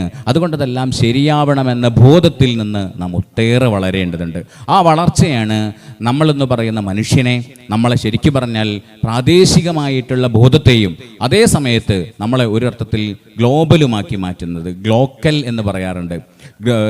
പിന്നെ ആഗോളതലത്തിൽ നമുക്ക് ചിന്തിക്കുകയും അതേ സമയത്ത് തന്നെ ലോക്കൽ, നമ്മുടെ ലൊക്കാലിറ്റിയിൽ കാലുറപ്പിച്ച് നിർത്താൻ നമുക്ക് കഴിയുകയും ചെയ്യുന്ന, നമ്മുടെ ചിന്തകളെ പണയം വെക്കാത്ത മനുഷ്യരായി നമ്മൾ മാറുക എന്നുള്ളത്. ഒരു ഉദാഹരണം പറഞ്ഞാൽ നമുക്കറിയാം, ഇപ്പോൾ വ്യാപകമായി ഉപയോഗപ്പെടുത്തിക്കൊണ്ടിരിക്കുന്ന ഒരു സോഷ്യൽ മീഡിയ പ്ലാറ്റ്ഫോമാണ് എക്സ്, നേരത്തെ ട്വിറ്റർ എന്നറിയപ്പെട്ടിരുന്ന എക്സ്. എക്സിനെ കുറിച്ച് എക്സിൽ വന്ന ഒരു ചർച്ചയുണ്ട്. ഒരാഴ്ച രണ്ടാഴ്ചയായിട്ട് ഇങ്ങനെ നടന്നുകൊണ്ടിരിക്കുന്ന ഒരു ചർച്ച. അതിൽ എക്സിൻ്റെ പുതിയ AI ടൂളാണ് ഗ്രോക്ക് എന്ന് പറയുന്നത്. ഈ ഗ്രോക്കിനെ കുറിച്ച് അതിൽ വിശദമായ ഒരു ചർച്ച നടക്കുകയാണ്. ഏകദേശം ഒരു 2 ആഴ്ച മുന്നിൽ, ഒരു മാസം മുന്നേ ഗ്രോക്ക് ഉണ്ടായിരുന്നത് ഫലസ്തീൻ്റെ പക്ഷത്തായിരുന്നു. അപ്പോൾ ഗ്രോക്കിനോട് വിഷയങ്ങളൊക്കെ ചോദിച്ചാൽ ഫലസ്തീനികൾ നിരപരാധികളാണ്, അവർക്ക് അക്രമമേറ്റുകൊണ്ടിരിക്കുകയാണ് എന്നുള്ള തരത്തിലുള്ള നരേഷനായിരുന്നു കിട്ടിയിരുന്നത്. അല്ലെങ്കിൽ അത്തരം നരേഷനുകളെ ഗ്രോക്ക് അംഗീകരിച്ചിരുന്ന ഒരു സംവിധാനം ഉണ്ടായിരുന്നു. കുറഞ്ഞ കാലം കൊണ്ട് അത് മാറ്റിയെടുത്തു. ഇപ്പോൾ നേരത്തെ മാഷ പറഞ്ഞതുപോലെ ഇസ്രായേൽ അനുകൂലമായ വാർത്തകൾക്കും അതുപോലെ തന്നെ അത്തരം നരേഷനുകൾക്കുമാണ് അവിടെ പ്രാധാന്യം കിട്ടിക്കൊണ്ടിരിക്കുന്നത്. അതിന് വേണ്ടിയിട്ടാണ് ഗ്രോക്ക് നിലകൊള്ളുന്നത്. അപ്പോൾ നമ്മൾ ചിന്തിക്കേണ്ടത് ഗ്രോക്കിൻ്റെ AI അൽഗോരിതത്തിനെ മാറ്റി വരച്ചിരിക്കുകയാണ്. അപ്പം ഇത്തരം ആഗോള ഭീമന്മാരോടാണ് നമ്മുടെ കയ്യിൽ ശരിക്കും നിരായുധരായ നമ്മൾ പോരാടേണ്ടി വരുന്നത്. പക്ഷെ നമുക്ക് കയ്യിലൊന്നുണ്ട്. അതെന്താണ്? നമുക്ക് നമ്മുടെ ഉമ്മയുടെയും ഉപ്പയുടെയും ഈ നാടിൻ്റെ മഹത്വത്തിൽ നിന്നും നമ്മൾ രൂപപ്പെടുത്തിയിരിക്കുന്ന സ്വഭാവ സവിശേഷതയുണ്ട്. അത് നാം കൊച്ചുനാളിൽ രൂപപ്പെടുത്തിയെടുത്തിട്ടുള്ള നീതിബോധമാണ്. അത് നാം കൊച്ചുനാളിൽ രൂപപ്പെടുത്തിയിട്ടുള്ള സത്യസന്ധതയോടുള്ള ആഭിമുഖ്യമാണ്. അതിൽ നിന്നുകൊണ്ട് നേരത്തെ മാഷ് പറഞ്ഞതുപോലെ നമുക്ക് നമ്മുടേതായ രൂപങ്ങൾ, നമ്മുടേതായ ചിന്തകൾ, നമ്മുടേതായ കാഴ്ചപ്പാടുകൾ ഈ പ്രസ്ഥാനത്തെയും ഈ നാടിനെയും നമ്മുടെ ഭാവി തലമുറയെ തന്നെ സംരക്ഷിക്കാൻ ഉതകുന്ന തരത്തിലുള്ള അൽഗോരിതങ്ങൾ നമുക്ക് നിർമ്മിച്ചെടുക്കാൻ കഴിയണം. അതിനെന്ത് വേണം എന്ന തരത്തിലുള്ള വായനകളാണ് നമുക്ക് വേണ്ടത്. പകരം സോഷ്യൽ മീഡിയയിൽ പടച്ചുവിടുന്ന ഏതെങ്കിലും ബഹളങ്ങൾക്ക് പിറകിൽ നമ്മൾ പോകുന്നതിന് പകരം നാം എന്ന് പറയുന്നത്, ഞാനെന്ന് പറയുന്നത് നമ്മുടെ അസ്തിത്വം പണയം വെച്ചിട്ടുള്ള ഒന്നല്ല എന്ന തിരിച്ചറിവിലേക്ക് നമ്മൾ കടന്നു പോകണം. അതിനാവശ്യമുള്ള അറിവുകൾ വിജ്ഞാനപരമായിട്ട്, ചരിത്രപരമായിട്ട്, സാഹിത്യപരമായിട്ട്, സാംസ്കാരികമായിട്ട്, രാഷ്ട്രീയ ഇടപെടലുകളുടെ ഭാവിയും അതുപോലെ തന്നെ അതിൻ്റെ വർത്തമാനവും അതിൻ്റെ ചരിത്രവും മനസ്സിലാക്കിയിട്ടുള്ള ഇടപെടലുകൾ അതെങ്ങനെയായിരിക്കണം എന്ന് തീരുമാനിക്കേണ്ടത് നമ്മളാണെന്ന ബോധം നമുക്ക് ഓരോരുത്തർക്കും അനിവാര്യമായും ഉണ്ടായിരിക്കേണ്ടതാണ്. ഇപ്പോൾ മാധ്യമങ്ങളുടെ കാര്യം തന്നെ എടുക്കാം. ഗ്യാസ് വില കൂടി നമ്മൾ കാണുന്നു. ഗ്യാസ് വില കൂടി എന്നത് വളരെ സിമ്പിളായൊരു വാക്കാണ് അല്ലേ? കൂടി. അപ്പോൾ വെറുതെ ഇങ്ങനെ ഗ്യാസ് ഇങ്ങനെ കൂടിപ്പോയി എന്ന രൂപത്തിലാണ് നമ്മൾ വായിക്കേണ്ടത്. അങ്ങനെയല്ല, ഗ്യാസ് വില കൂട്ടി എന്നാണ് വായിക്കേണ്ടത്. ഗ്യാസ് വില ബോധപൂർവം കൂട്ടുകയാണ് ചെയ്യുന്നത്. വെട്ടേറ്റു മരിച്ചു എന്ന് പറഞ്ഞാൽ വെട്ടിങ്ങനെ വരുന്നുണ്ടായിരുന്നു, അപ്പോൾ ആടെ പോയി വെറുതെ നിന്നു, അപ്പോൾ ഏറ്റു അല്ല, വെട്ടിക്കൊന്നു. അതാണ് സംഭവിച്ചിരിക്കുന്നത് അല്ലേ? ചോദ്യം ചെയ്തു, അപ്പം പത്രക്കാരെഴുതും മൊഴിയെടുത്തു, ഒരു മൊഴി തരൂ എന്ന ലെവലിലാണ്. ചോദ്യം ചെയ്തു എന്ന് നമ്മൾ വായിക്കേണ്ടത്. അപ്പം ഞങ്ങളൊരു പദം പ്രയോഗിക്കുന്നത്, ഒരു വാക്ക് പത്രത്തിൽ ഉപയോഗിക്കുന്നത് വളരെ കാൽക്കുലേറ്റഡ് ആണ്. ഞങ്ങൾക്ക് ഇഷ്ടമുള്ള ആളുകളെ ആവുമ്പോൾ ഞങ്ങൾ പറയും മൊഴിയെടുത്തു. ഞങ്ങൾക്ക് ഇഷ്ടമില്ലാത്ത ആളാണെങ്കിൽ ചോദ്യം ചെയ്തു. ഞങ്ങൾക്ക് ഇഷ്ടമുള്ള ആളാണെങ്കിൽ പറയും വ്യക്തമാക്കി. ഞങ്ങൾക്ക് ഇഷ്ടമില്ലാത്ത ആളാണെങ്കിൽ പറയും അവകാശപ്പെട്ടു. ഞങ്ങൾക്ക് ഇഷ്ടമുള്ള ആളാണെങ്കിൽ പറയും ചൂണ്ടിക്കാട്ടി. ഞങ്ങൾക്ക് ഇഷ്ടമില്ലാത്ത ആണെങ്കിൽ ഞങ്ങൾ പറയും അറിയിച്ചു. മൂപ്പർക്ക് ഒരു അറിയിക്കാണ്ടായിരുന്നു, മൂപ്പർ അറിയിച്ചു. കാന്തപുരം AP അബൂബക്കർ മുസ്ലിയാർ അറിയിച്ചു അല്ലേ? ഇതൊരു പദത്തിനകത്താണ് നിങ്ങൾ ആലോചിക്കണം. ഇതൊരു വാചകത്തിനകത്താണ് നിങ്ങൾ ആലോചിക്കണം അല്ലേ? ഒരു ചിത്രം എടുക്കുന്നിടത്ത് അതില്ലേ ഉണ്ട്. ഇപ്പോൾ ഒരു ഹാളിൽ ആൾക്കൂട്ടത്തിൻ്റെ ചിത്രം എടുക്കുന്നു. നിങ്ങൾക്ക് അവിടെ ഒട്ടും ആളില്ല എന്ന് പറഞ്ഞ് ചിത്രം എടുക്കാം. എന്നാൽ അതേ വലിയൊരു ആൾക്കൂട്ടമാണെന്നും ചിത്രം എടുക്കാം. അപ്പൊ ചിത്രം സത്യം പറയുമ്പോൾ സാർ ഇല്ല, ചിത്രത്തിനകത്ത് താല്പര്യമുണ്ട്. ഒരു ദൃശ്യം നിങ്ങൾക്ക് എടുക്കാം. ഒരു ദൃശ്യം നിങ്ങളുടെ താല്പര്യത്തിനനുസരിച്ച് എടുക്കാം. അപ്പൊ ദൃശ്യത്തിന് താല്പര്യമില്ലേ? ഉണ്ട്. കാന്തൂർ ഉസ്താദ് ഷെയ്ഖുനെ പറഞ്ഞു, സ്ത്രീകൾക്ക് മാത്രമേ, സ്ഥിരമായി നമ്മൾ പറയുന്ന സ്ത്രീകൾക്ക് മാത്രമേ പ്രസവിക്കാനും കുഞ്ഞുങ്ങളെ വളർത്താനും സാധിക്കൂ. ഞങ്ങൾ ആ മാത്രമേ അങ്ങ് മാറ്റി. സ്ത്രീകൾക്ക് പ്രസവിക്കാനും കുഞ്ഞുങ്ങളെ വളർത്താനും മാത്രമേ സാധിക്കൂ. എത്ര ലളിതമായാണ് ഒരു പുതിയ വളരെ അപകടകരമായ ഒരു സാധനം ഉണ്ടാക്കിയെന്ന് നോക്കൂ. ഇതാണ് പരിപാടി. ഈ പരിപാടി നടക്കുന്നുണ്ട് എന്ന് നമ്മൾ അറിഞ്ഞാൽ മതി, വേറെ പ്രശ്നമൊന്നുമില്ല. ഒന്നാമത്തെ വരിയിൽ നിങ്ങൾക്ക് വാർത്ത വായിക്കാം, രണ്ടാമത്തെ വരിയിലും വാർത്ത വായിക്കാം, മൂന്നാമത്തെ വരിയിൽ കാഴ്ചപ്പാടുണ്ടാവും. അത് മനസ്സിലാക്കിയാൽ മതി. ഉറപ്പായിട്ടും പത്രത്തിന്റെ കാഴ്ചപ്പാട് അഞ്ചാമത്തെ വരിയിൽ നിങ്ങൾ കണ്ടില്ലെങ്കിൽ ആ പത്രത്തിന് എന്തോ കുഴപ്പമുണ്ടെന്ന് മനസ്സിലാക്കിയാൽ മതി. എഡിറ്റോറിയൽ വായിക്കുകയേ വേണ്ട. നിങ്ങൾക്ക് വാർത്ത മാത്രം വായിച്ചാൽ അതിൽ പത്രം മുന്നോട്ട് വയ്ക്കുന്ന കാഴ്ചപ്പാട് കാണാൻ സാധിക്കും. നിങ്ങളപ്പം മനസ്സിലാക്കണം, പിടിച്ചു എന്ന് തോന്നണം. നമുക്ക് കിട്ടി. ഇതാണ് നിങ്ങൾ പറയാൻ ശ്രമിച്ചത്. ഞങ്ങൾക്ക് കിട്ടി, അതാണ് ഞങ്ങൾക്ക് കിട്ടി എന്ന് പറയാനുള്ള ആത്മവിശ്വാസം നമുക്ക് വേണം. നിങ്ങൾ ഒളിപ്പിച്ചു വെച്ചത് ഞങ്ങൾക്ക് കിട്ടിയിരിക്കുന്നു. നിങ്ങൾ ഒരു രാഷ്ട്രീയ പാർട്ടിയുമായി നിൽക്കുമ്പോൾ ആ രാഷ്ട്രീയ പാർട്ടി വിശുദ്ധം. നിങ്ങൾ ആ രാഷ്ട്രീയ പാർട്ടിയോട് വിട ചൊല്ലി മറ്റൊരു സഖ്യത്തോടൊപ്പം ചേരുമ്പോൾ മറ്റേ പാർട്ടിക്കാർ മുഴുവൻ സംഘികൾ. നിങ്ങൾ നിൽക്കുമ്പോൾ എല്ലാം വിശുദ്ധം, നിങ്ങൾക്കെതിരെ നിൽക്കുമ്പോൾ എല്ലാം കുഴപ്പം. അത് നിങ്ങൾ കയ്യിൽ വെച്ചാൽ മതി. ഞങ്ങൾക്കത് മനസ്സിലാവുന്നുണ്ട്. നിങ്ങളൊരു രാഷ്ട്രീയം പറയുന്നു, ആ രാഷ്ട്രീയം ഞങ്ങൾക്കറിയാം. ഞങ്ങൾക്ക് ഞങ്ങളുടെ രാഷ്ട്രീയമുണ്ട്. ഞങ്ങൾക്ക് ഇടതുപക്ഷത്തെക്കുറിച്ച് കാഴ്ചപ്പാടുണ്ട്, ഞങ്ങൾക്ക് വലതുപക്ഷത്തെക്കുറിച്ച് കാഴ്ചപ്പാടുണ്ട്. നിങ്ങളുടെ മാനേജിങ് എഡിറ്ററെ ആരെങ്കിലും ആക്രമിക്കുന്നത് മുസ്ലിങ്ങൾക്കെതിരെ ആക്രമിക്കുന്നു എന്ന് നിങ്ങൾ വ്യാഖ്യാനിച്ചോളൂ. പക്ഷെ ഞങ്ങളത് കേൾക്കാൻ തയ്യാറല്ല. That's all. അത്രയേ ഉള്ളൂ. നിങ്ങൾ പറയുന്നതെല്ലാം ഇസ്ലാമോഫോബിക്കായി കരുതാൻ ഞങ്ങൾ തയ്യാറല്ല. ഞങ്ങൾക്ക് ഇസ്ലാമോഫോബിയയെക്കുറിച്ച് കാഴ്ചപ്പാടുണ്ട്. പക്ഷെ നിങ്ങളെക്കുറിച്ച് ആളുകൾ ആക്ഷേപം ചൊരിയുമ്പോൾ, നിങ്ങൾക്ക് മതരാഷ്ട്രവാദത്തിൻ്റെ പ്രശ്നമുണ്ട് എന്ന് പറയുമ്പോൾ അത് മതത്തെ ആക്രമിച്ചേ എന്ന് വിളിച്ച് കൂവരുത്. അതിൽ പ്രശ്നമുണ്ട്. ഞങ്ങൾക്കറിയാം ഞങ്ങൾ എന്താണ് സംസാരിക്കുന്നത് എന്നതിനെക്കുറിച്ച്. ബദർ എന്ന് കേൾക്കുമ്പോൾ എന്താണ് മനസ്സിലാക്കേണ്ടതെന്നതിനെക്കുറിച്ച് ഞങ്ങൾക്ക് കാഴ്ചപ്പാടുണ്ട്. ബദർ എന്ന് പറയുന്നത് വിശ്വാസദാർഢ്യത്തിൻ്റെ വിജയമാണെന്ന് ഞങ്ങൾക്കറിയാം. എന്നാൽ നിങ്ങളൊരു പക്ഷേ അത് ആയുധമെടുത്തതിൻ്റെ വിജയമാണെന്ന് പറഞ്ഞേക്കും. അത് നിങ്ങളുടെ കാഴ്ചപ്പാടാണ്. നിങ്ങളത് വെച്ചാൽ മതി. മക്കത്തെക്കുറിച്ചും മദീനത്തെക്കുറിച്ചും ഞങ്ങൾക്ക് കാഴ്ചപ്പാടുണ്ട്. മക്കത്ത് നിന്ന് നബിത്തങ്ങൾ ഒരു ആയുധവും എടുത്തില്ലെന്ന് മാത്രമല്ല, ഒരു പ്രാർത്ഥന പോലും നടത്തിയില്ല എന്ന് ഞങ്ങൾക്കറിയാം. സഹനത്തിൻ്റെയും ക്ഷമയുടെയും അങ്ങേയറ്റത്തെ കാത്തിരിപ്പിൻ്റെയും സമീപനം തന്നെയാണ് മക്കത്ത് നിന്ന് എടുത്തിട്ടുള്ളത്. എപ്പോഴെങ്കിലും ഞങ്ങൾ ആയുധം എടുത്തിട്ടുണ്ടെങ്കിൽ ഞങ്ങൾക്ക് യുദ്ധത്തിനുള്ള ആഹ്വാനം അല്ല ഉണ്ടായിട്ടുള്ള, യുദ്ധത്തിനുള്ള അനുമതിയാണെന്ന് ഞങ്ങൾക്കറിയാം. അങ്ങനെ ഉണ്ടായിട്ടുള്ളത് മദീനത്ത് ചെന്ന് ഒരു രാഷ്ട്രം പടുത്തുയർത്തപ്പോഴാണ് എന്ന് ഞങ്ങൾക്ക് വ്യക്തമായിട്ടറിയാം. അതുകൊണ്ട് ഇരുട്ടിൽ നിന്ന് നിങ്ങളെടുത്ത പ്രതിജ്ഞകളൊന്നും ഞങ്ങളുടേതല്ല. ഞങ്ങൾക്ക് വ്യക്തമായ ധാരണയുണ്ട്. ഈ വ്യക്തമായ ധാരണ നമ്മുടെ കുഞ്ഞുങ്ങൾക്കുണ്ടാവണം. ഒന്ന് കേൾക്കുമ്പോഴേക്കും അതിനെങ്ങനെയാണ് പ്രതികരിക്കുന്നതിനെക്കുറിച്ച് ധാരണ ഉണ്ടാവണം. നബിതങ്ങളെക്കുറിച്ചുള്ള ആക്ഷേപങ്ങളെക്കുറിച്ച് പോലും നമുക്ക് വ്യക്തത ഉണ്ടാവണം. ഇപ്പം നബി നിന്ദ എന്ന് ഞങ്ങൾ പറയും. പലപ്പോഴും നബി നിന്ദ എന്ന വാക്ക് തന്നെ നമ്മൾ പ്രയോഗിക്കരുത് എന്നാണ് എൻ്റെ പക്ഷം. നബി തങ്ങളുടെ അങ്ങേയറ്റത്തെ വ്യക്തിത്വത്തെ നിന്ദിക്കാൻ ആർക്കും സാധ്യമല്ല എന്നതിനാൽ പ്രവാചക വിരുദ്ധ പരാമർശം എന്ന് വേണമെങ്കിൽ പറയാം. പ്രവാചക വിരുദ്ധ പരാമർശത്തിനെതിരായ ഞങ്ങളുടെ പ്രതിരോധം ഒരുപക്ഷെ സ്വലാത്ത് വർദ്ധിപ്പിച്ചുകൊണ്ടാവും. ഞങ്ങളുടെ പ്രതിരോധം അങ്ങനെയായിരിക്കും. സ്വലാത്ത് വർദ്ധിപ്പിച്ചുകൊണ്ടായിരിക്കും ഒരുപക്ഷെ നുപൂർ ശർമ്മയുടെ പ്രവാചക വിരുദ്ധ പരാമർശത്തെ ഞങ്ങൾ പ്രതിരോധിക്കുന്നത്. എന്നാൽ ഒരു കൂട്ടർ അത് ആയുധം എടുത്തുകൊണ്ടായിരിക്കും പ്രതിരോധിക്കുന്നത്. അതിൻ്റെ വരച്ച കാർട്ടൂണിസ്റ്റിൻ്റെ കൈവെട്ടിക്കൊണ്ടായിരിക്കും പ്രതിരോധിക്കുന്നത്. വരച്ച കാർട്ടൂണിസ്റ്റിനെ കൊന്നുകൊണ്ടായിരിക്കും പ്രതിരോധിക്കുന്നത്. അത് ഈ പ്രവാചക വിരുദ്ധ പരാമർശം നടത്തിയ ആളുടെ അൽഗോരിതമാണ്. അവർ ഈ പ്രവാചക വിരുദ്ധ പരാമർശം നടത്തിയിരിക്കുന്നത് കൈവെട്ടിക്കിട്ടാൻ വേണ്ടിയാണ്, കൊല്ലപ്പെടാൻ വേണ്ടിയാണ്. ആ കൊലപാതകത്തെ ഉപയോഗിച്ചുകൊണ്ട് കൂടുതൽ തീവ്രവികാരങ്ങൾ ഉണ്ടാക്കുകയും മുസ്ലിങ്ങളെ അന്യവൽക്കരിക്കാനും വേണ്ടിയാണ് എന്ന് തിരിച്ചറിയാനുള്ള ശേഷി നമുക്കുണ്ടായാൽ മതി. വേറെ കുഴപ്പമൊന്നുമില്ല.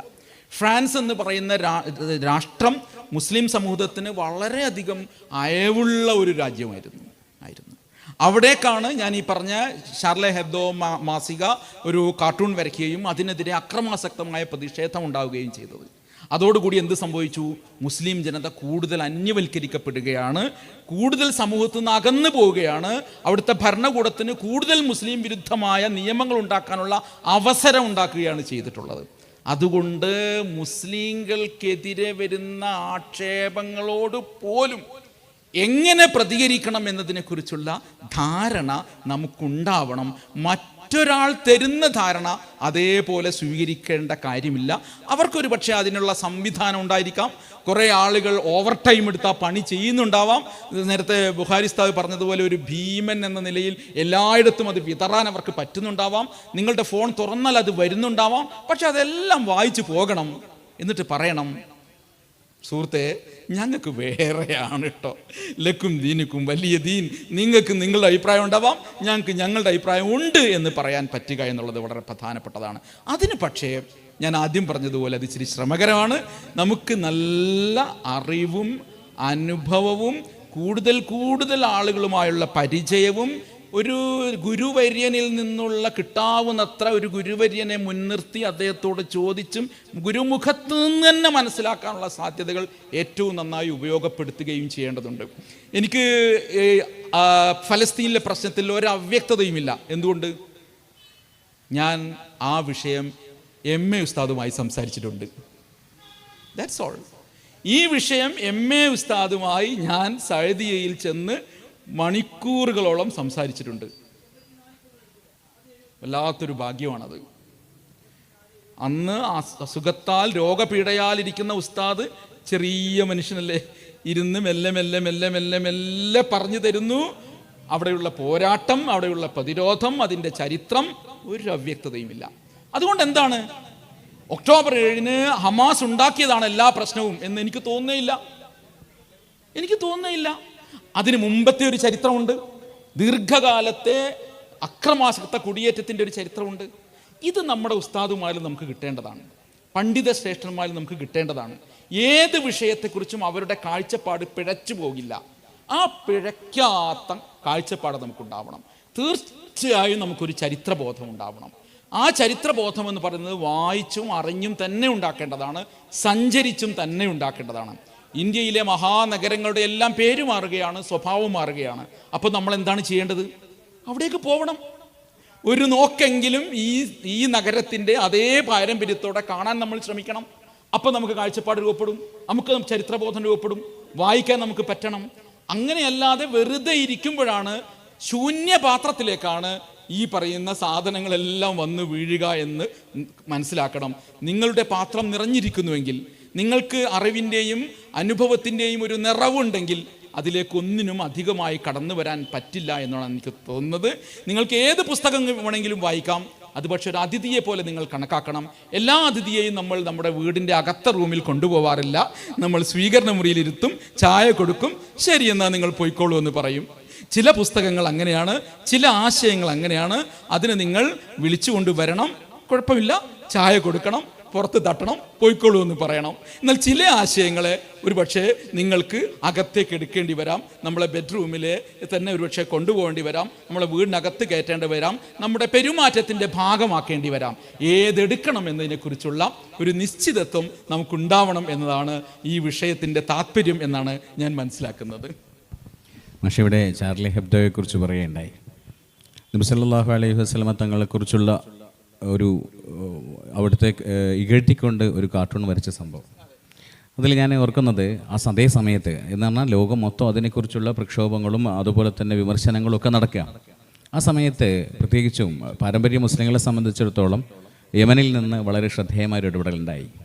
അന്ന് യമനിലുള്ള ഒരു പണ്ഡിതൻ അദ്ദേഹത്തിൻ്റെ സോഷ്യൽ മീഡിയയിൽ ഇങ്ങനെ കുറിച്ചു: തിരുനബിയെ, ഞങ്ങളെ കണ്ടുകൊണ്ടാണ് അവർ വരയ്ക്കുന്നത്, അങ്ങയെ കണ്ടുകൊണ്ടല്ല. കാരണം അങ്ങ് ഞങ്ങൾക്ക് കൈമാറിയിട്ടുള്ള ഒരുപാട് സ്വഭാവ സവിശേഷതകളുണ്ട്, അതൊക്കെ ഞങ്ങളിൽ നിന്ന് കൈമോശം വന്നു പോയിരിക്കുന്നു. അതുകൊണ്ട് അങ്ങ് പൊറുക്കണം, ഞങ്ങളെയാണ് വരച്ചിരിക്കുന്നത്, അങ്ങയെയല്ല എന്ന് പറയണ്ടേ. വല്ലാത്ത വരിയായിരുന്നു, ആളുകളുടെ കണ്ണിൽ നിന്ന് കണ്ണുനീര് വന്ന വരിയായിരുന്നു അത്. മാഷ് നേരത്തെ പറഞ്ഞതുപോലെ പ്രശ്നങ്ങളും പ്രക്ഷോഭങ്ങളും ഉണ്ടാകുമ്പോൾ അടിയും വാളും ആയുധങ്ങളും എടുത്ത് പ്രക്ഷോഭത്തിന് ഇറങ്ങുന്നതിന് പകരം നമ്മളിൽ എത്രമാത്രം തിരുത്തുകൾ വരുത്തേണ്ടതുണ്ടെന്ന ഒരു ആത്മവിചാരണയിലേക്ക് കടന്നു പോകണമെന്നാണ് ആ സംഭവങ്ങൾ നമ്മളെ പഠിപ്പിക്കുന്നത്. ശരിക്കും പറഞ്ഞാൽ ഇപ്പോൾ ഇവിടെ നോക്കൂ, നമ്മൾ ഇന്ന് നിമിഷപ്രിയയുടെ വിഷയത്തിലേക്ക് എടുത്തു നോക്കിയാൽ അതുമാത്രം ഇസ്ലാമിനെ കുറിച്ച് എന്തായിരുന്നു ആളുകളുടെ ധാരണ? ഒരാളെ കൊന്നു കഴിഞ്ഞാൽ അയാൾക്ക് പിന്നെ ഒരു ഓപ്ഷനും ഇല്ല, അയാളെ പരസ്യമായിട്ട് കൊന്നു കെട്ടിത്തൂക്കും എന്ന് പറഞ്ഞിരുന്നിടത്ത് അങ്ങനെയായിരുന്നു നമ്മളോട് ആളുകൾ പറഞ്ഞിരുന്നത്. നിങ്ങൾ ഒരാളെ കൊന്നുപോയി, അയാൾ എന്തായാലും കൊല്ലപ്പെട്ടു, ഇനി മറ്റേയാളെയും കൂടി കൊല്ലുന്നത് എന്തിന് എന്ന് നമ്മളോട് ചോദിച്ചിരുന്ന ആളുകൾ ഇന്ന് പക്ഷേ നിമിഷപ്രിയക്കും നമ്മളവിടെ രക്ഷപ്പെടാനുള്ള, അവരുടെ ജീവൻ രക്ഷപ്പെടുത്താനുള്ളൊരു വഴിയുണ്ടെന്ന് പറയുമ്പോൾ നമ്മുടെ എതിരാളികൾ അവരുടെ പ്ലേറ്റ് മാറ്റിയിരിക്കുകയാണ്. അവർ പറയണം, നിങ്ങൾക്ക് ഇത്രയും ക്രൂരയായ ഒരു പെണ്ണിനെ തൂക്കിക്കൊന്നുകൂടെ എന്ന് ചോദിക്കുന്നു. നമ്മൾ പറയുന്നു, അങ്ങനെയൊക്കെ ആണെങ്കിലും അവർക്കൊന്ന് ജീവിച്ചുകൂടെ? ശരിക്കും പറഞ്ഞാൽ ഇത്ര നമ്മൾ ഉറച്ചു നിൽക്കുന്നത് ഏത് തലത്തിലാണെന്നും അത് ഏത് രൂപത്തിലാണ് അവതരിപ്പിക്കേണ്ടതെന്നും എത്രത്തോളം മാനവികമായിട്ട് ഇസ്ലാം ജനങ്ങളുമായി ഇടപഴകുന്നു എന്നുള്ളതും അത് ജീവിച്ച് കാണിക്കുക എന്നതാണ് ഒന്നാമതായി നമ്മുടെ ധർമ്മം. അത് ജീവിച്ച് കാണിക്കുമ്പോൾ നമ്മുടെ സോഷ്യൽ മീഡിയ പ്ലാറ്റ്ഫോമുകൾ ആ തരത്തിലേക്ക് വളരും. അവിടെ ജനങ്ങൾക്ക് ഇസ്ലാമിൻ്റെ അതുപോലെ തന്നെ നമ്മുടെ പ്രസ്ഥാനത്തിൻ്റെ മഹിതമായ ആദർശങ്ങൾ പറഞ്ഞു കൊടുക്കാൻ പറ്റും. ഒരു പക്ഷേ നമുക്ക് പിന്നെ പ്രക്ഷോഭങ്ങളിലൂടെ അല്ലെങ്കിൽ ലോജിക്കൽ ആർഗ്യുമെൻറ്റിലൂടെ പറഞ്ഞു തോൽപ്പിക്കാൻ പറ്റിക്കൊള്ളണമെന്നില്ല, പക്ഷേ നമുക്ക് ജീവിച്ച് കാണിക്കാൻ കഴിയും. ഇത് നമ്മൾ ഓരോരുത്തരും ചിന്തിക്കേണ്ടതാണ്. നമ്മുടെ ജീവിതത്തിൻ്റെ അൽഗോരിതം എന്ന് പറയുന്നത് തിരുനബി സല്ലല്ലാഹു അലൈഹി വസല്ലമ തങ്ങൾ പറഞ്ഞതുപോലെ പുഞ്ചിരിച്ച് കാണിക്കുക എന്നതാണ്. നമുക്കിന്ന് ആളുകൾക്ക് പുഞ്ചിരിക്കാൻ സമയമില്ലാത്ത സമയത്ത് ഒരാൾ പുഞ്ചിരിക്കുമ്പോൾ അയാളെക്കുറിച്ച് ഭ്രാന്തൻ എന്ന് പറയാൻ ആളുണ്ടാവും. എങ്ങനെ? കാരണം ആളുകൾക്ക് പുഞ്ചിരിക്കാനോ നല്ല രൂപത്തിൽ പെരുമാറാനോ സാധിക്കുന്നില്ല. അതുകൊണ്ടാണ് ഇന്നും പിന്നെ നിമിഷപ്രിയ വിഷയത്തിൽ ഉസ്താദ് ഇടപെട്ടതിനെ കുറിച്ച് പറഞ്ഞപ്പോൾ ഒരു മാധ്യമപ്രവർത്തക പറയുന്നുണ്ട്, ഇങ്ങനെയാണെങ്കിൽ മതങ്ങൾ ഇവിടെ നിലനിൽക്കട്ടെ. ഞാൻ മതത്തിനെതിരായിരുന്നു, പക്ഷേ മതത്തിനുള്ളിൽ ഇത്രയും അലിവിൻ്റെയും സ്നേഹത്തിൻ്റെയും മുഖങ്ങളുണ്ടെങ്കിൽ മതം ഇവിടെ ശേഷിക്കണമെന്ന് പറയുന്നിടത്തേക്ക് എത്തിക്കുന്നത് ശരിക്കും പറഞ്ഞാൽ ഒരു മഹാവ്യക്തി ജീവിതത്തിൻ്റെ ഒരു അഭൂതപൂർവമായിട്ടുള്ള മഹത്തായ പാഠങ്ങളാണെന്ന് മനസ്സിലാക്കുകയും ആ പാഠങ്ങൾ നമുക്ക് പകർത്തിയെടുക്കാൻ കഴിയണം എന്ന് തന്നെയാണ് ഈ അൽഗോരിത നിർമ്മിതിയിൽ നമുക്ക് ആദ്യമായിട്ട് മുന്നോട്ട് വെക്കാനുള്ള കാര്യം. നമുക്ക് ഇതിൽ ചെയ്യാൻ കഴിയുന്നൊരു കാര്യം എനിക്ക് തോന്നുന്നത്, ബുഖാരി ഉസ്താദ് പറഞ്ഞതുപോലെ ഒരു ഇൻട്രോസ്പെക്ഷൻ എപ്പോഴും നമ്മൾ നടത്തിക്കൊണ്ടിരിക്കണം. നമ്മൾ പലപ്പോഴും നമ്മൾ പുറത്തേക്ക് സംസാരിക്കുന്ന നമ്മൾ സംസാരിക്കുന്നവരാണ് കൂടുതലെന്ന് എനിക്ക് തോന്നുന്നു. കേൾക്കുക എന്നുള്ളത് വളരെ പ്രധാനമാണ്. കേൾക്കുക, അതുപോലെ നമ്മെ തന്നെ കേൾക്കുക, അത് ഇച്ചിരി വേറൊരു സാധനമാണ്. ഇൻട്രോസ്പെക്ഷൻ. ഞാൻ എന്നോട് തന്നെ ചോദിക്കാം, ഇപ്പം ഞാൻ ഈ ജനാധിപത്യ വിരുദ്ധതയെക്കുറിച്ച് വാചാലനാവുന്നു. ഏത് മൈക്ക് കിട്ടിയാലും മൈക്കെടുത്ത് നിന്ന് തീർക്കുകയാണ്. പക്ഷെ ഞാൻ എത്രമാത്രം ജനാധിപത്യവാദിയാണ്? ഞാൻ എൻ്റെ വീട്ടിൽ ജനാധിപത്യവാദിയാണോ? എൻ്റെ കുഞ്ഞുങ്ങളോട് ഞാൻ ജനാധിപത്യത്തോടെയാണ് പെരുമാറുന്നത്? എൻ്റെ സ്റ്റുഡൻസിനോട് ഞാൻ എങ്ങനെയാണ് പെരുമാറുന്നത്? എൻ്റെ ന്യൂസ് റൂമിൽ ഞാൻ എത്രമാത്രം ജനാധിപത്യമാണ് എന്ന ചോദ്യം എന്നോട് ചോദിക്കുക എന്നുള്ളതാണ്. ആ ഇൻട്രോസ്പെക്ഷൻ വളരെ പ്രധാനമാണ്. അപ്പോൾ മാത്രമേ നമ്മൾ ആ ചോദ്യം ചോദിച്ചുകൊണ്ട് ആ ചോദ്യത്തിന് ഉത്തരം കണ്ടെത്തിയതിന് ശേഷം നമ്മൾ സംസാരിക്കുമ്പോഴാണ് അതിനൊരു വ്യക്തത വരുന്നത്. ആണ് അല്ലേ? അങ്ങനെയാണ്. അതുപോലെ മതേതരത്വത്തെക്കുറിച്ച് നമ്മൾ തകരുന്നു എന്ന് പറയുന്നു. ഞാൻ എത്രമാത്രം മതേതരവാദിയാണ് എന്ന ചോദ്യം നമ്മൾ ചോദിച്ചുകൊണ്ടിരിക്കുക എന്നുള്ളതാണ്. ഞാൻ എത്രമാത്രം എനിക്ക് എന്ത് കേൾക്കുമ്പോഴാണ് വികാര വിക്ഷോഭം വരുന്നത്? എൻ്റെ ഉള്ളിൽ തീവ്രമായ എലമെൻറ്റുകൾ ഉണ്ടോ? മതബാഹ്യമായ രാഷ്ട്രബോധമാണോ എനിക്കുള്ളത്, അതോ മതം മുന്നോട്ട് വയ്ക്കുന്നൊരു രാഷ്ട്രബോധമാണോ എനിക്കുള്ളത്? ഈ കാര്യത്തെക്കുറിച്ചൊക്കെ നമ്മോട് തന്നെ ചോദിച്ചുകൊണ്ടിരിക്കുകയും അതിന് ഉത്തരം തേടുന്നതിൻ്റെ ഭാഗമായി അന്വേഷണങ്ങൾ വ്യാപിപ്പിക്കുകയും ചെയ്യുക എന്നുള്ളതാണ്. നമ്മുടെ കുഞ്ഞുങ്ങളിലാണ് യഥാർത്ഥത്തിൽ നമ്മുടെ പ്രതീക്ഷ. അവർ ആരും മോശക്കാരാണ് എന്ന അഭിപ്രായം എനിക്ക് ഒട്ടുമില്ല. പുതിയ തലമുറ ഒന്നിനും കൊള്ളില്ല എന്നെല്ലാവരും പറയും. എന്നാൽ ശരിയല്ല അത്. അവർ നല്ല ചിന്താശേഷിയുള്ളവരാണ്. അവരുടെ അൽഗോരിതത്തിൽ മാറ്റം വന്നിട്ടുണ്ടാവാം, അവർ പറയുന്ന രീതിയിൽ മാറ്റം വന്നിട്ടുണ്ടാവാം. ഉപദേശങ്ങൾ കേട്ടിരിക്കാനൊന്നും അവരെ കിട്ടുന്നുണ്ടാവില്ല. പണ്ട് അമ്മാവൻ ഉപദേശിച്ചതൊക്കെ നമ്മൾ സ്ഥിരമായി കേട്ടിരുന്നത് പോലെ അവർ ഇപ്പോൾ ഒന്നും മിണ്ടാണ്ടിരിക്കുന്നതായിരിക്കും പറയുന്നുണ്ടാവുക. ബട്ട് അവരതൊക്കെ കാണുന്നുണ്ട്, അവർ മനസ്സിലാക്കുന്നുണ്ട്. അവർക്ക് വേണ്ടത് നിങ്ങൾ കൊടുത്തുകൊണ്ടിരിക്കുക. അവർക്ക് ഒരു ഇക്കോ സിസ്റ്റം ഉണ്ടാക്കുക. നമ്മുടെ ഇക്കോ സിസ്റ്റത്തിനകത്ത് അവരെ കഴിഞ്ഞുകൂടാൻ പരമാവധി നോക്കുക. ഇക്കോ സിസ്റ്റങ്ങളാണ് അവരെ മാറ്റുന്നത് എന്ന് മനസ്സിലാക്കുക.